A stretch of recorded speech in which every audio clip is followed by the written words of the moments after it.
Why, hello, fellow Patriots. Welcome back to the Patriot Dad channel, where we can discuss current events and modern issues, all while keeping it as real as possible. But before we get started on today's speech, I want to share with you a great collaboration deal that we have with the Rogue Dermatologist. Patriots, a lot of you have been asking about the Second Amendment acrylic print that sits behind me in all of my videos. The Rogue Dermatologist, Dr. Yuval Bibi, and myself have collaborated to bring you a limited time offer. Head on over to epidermalexpressions.com. Under America's First, go to Constitutional Eye Chart, scroll down to the rolled poster, and as you can see, this rolled poster normally retails for $20. Go ahead and add one of those to your cart, go to checkout, enter the code PDPoster, and the first 50 Patriots can claim their own 9x11 rolled poster. Just covers shipping and handling. So follow the link down in the description below and act fast before this deal is over.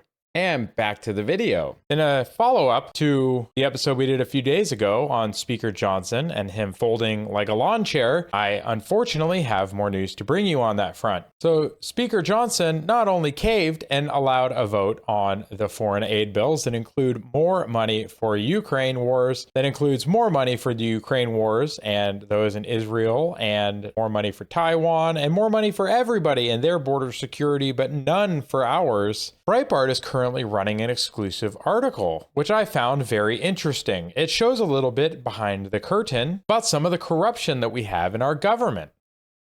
So you can see here, exclusive. Mike Johnson's top policy advisor is a former lobbyist. Clients have corporate interests in the Ukraine war.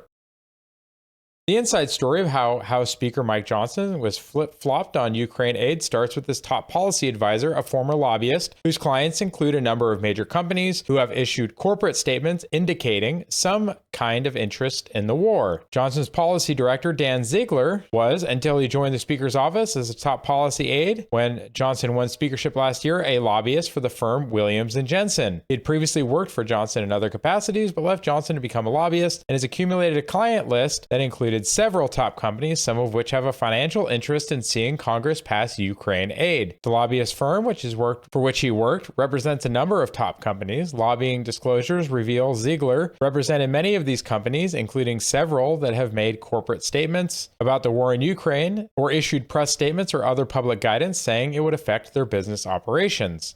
So I'll let you read the rest of that article if you so choose, but isn't it concerning when we have people in our legislative branch that have advisors and other people in their offices that have links to corporations who profit on the legislation that gets seen, argued about, and ultimately passed? Now, Matt Gaetz has been vocally against Speaker Johnson in this, but we've also seen some responses from people like Senator Rand Paul.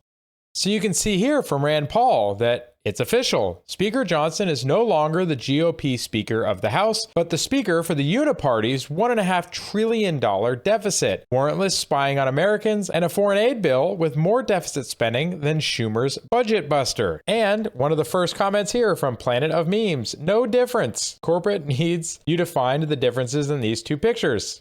And of course, the great Office meme, they're the same picture.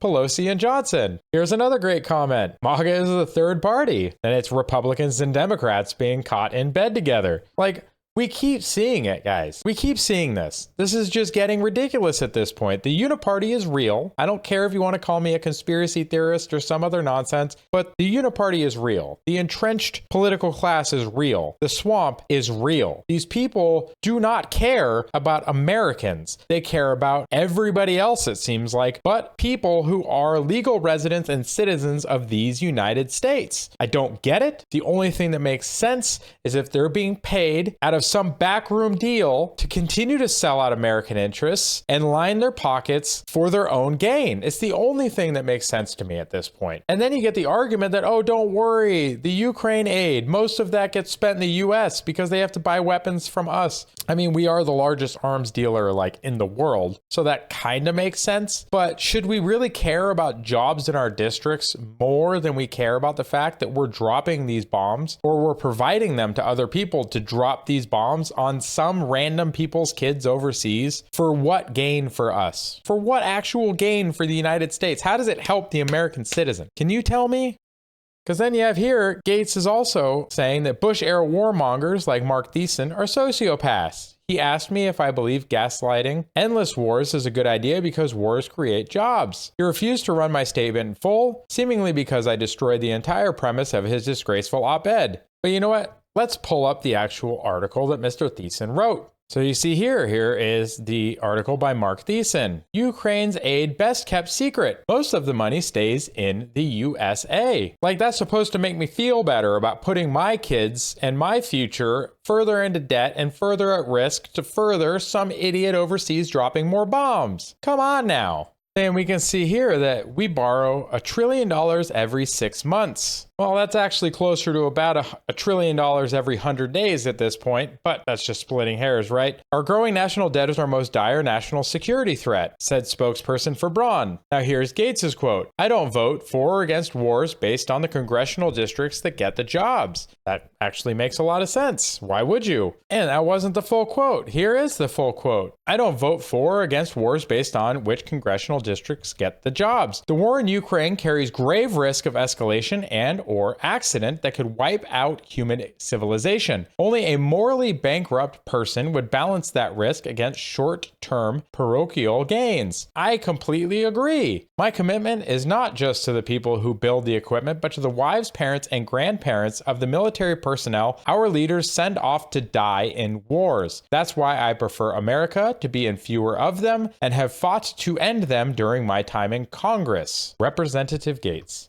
I completely agree. Why are we putting our own blood and treasure at risk for a country that really, sorry to say, is fairly insignificant to American interests? Look, we, NATO members, we pushed Russia to do what they did. They've just carried through with it. Once they committed to that course of action, they weren't going to just be like, oh, just kidding, everyone. Okay, you're mad. We're going to stop. Like, we get it. They're not going to do that. We kept offering NATO membership to more and more countries in Eastern Europe, which put Western Europe and Western influence closer to Moscow. They've stated since the beginning, for decades, that they don't want that. We pushed, they invaded Georgia. We pushed again, they invaded Crimea to protect warm water access. We pushed further. They invaded Ukraine. Like, we know what happens when we do this. So why do we keep doing it? Apparently, we just like selling bombs that get made in American cities. One of the worst parts about all of this, I'll show you here in just a second. Here on Twitter, you can see here Rand Paul posts that Ukrainian flags fly in the chamber of the United States House of Representatives as they vote to send more of your hard-earned money to a corrupt foreign regime. And just like that, they shout Ukraine, Ukraine, while happily working to secure Ukraine's border, not ours.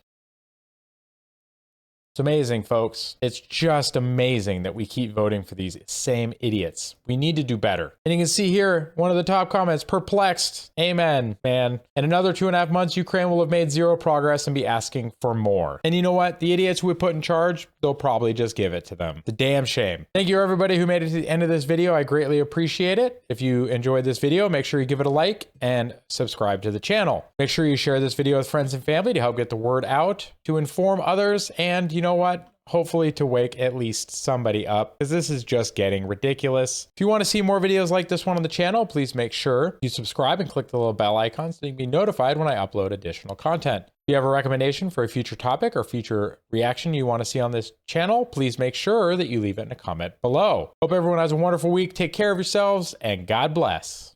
Go ahead and check out one of the links on the screen now to either subscribe to the channel and see the rest of the videos of the channel, or one of the carefully selected videos that you may wish to see that YouTube has used its algorithm to select for you.